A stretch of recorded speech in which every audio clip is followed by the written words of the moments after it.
একটি গ্রামের পাশের বনে থাকতো এক বিড়াল। নাম তার মিনা।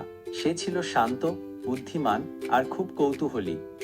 এক সকালে হাঁটতে হাঁটতে সে শুনতে পেল, চিচি চিচি, কোনো ছোট প্রাণী কাঁদছে। মিনা খুঁজতে খুঁজতে গেল একটা জংলার ঝোপের পাশে। দেখলো এক ছোট্ট মুরগির ছানা গাছের ডালে আটকে গেছে, নিচে নামতে পারছে না। মিনা নিচু গলায় বলল, ভয় পেও না, আমি তোমায় বাঁচাতে এসেছি।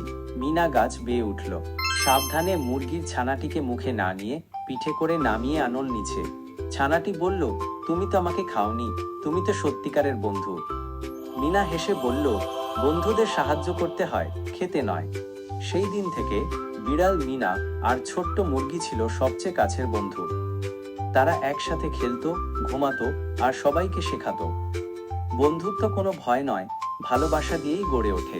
যদি এই গল্পটি ভালো লেগে থাকে তাহলে লাইক, কমেন্ট, শেয়ার এবং সাবস্ক্রাইব করতে ভুলবেন না যেন।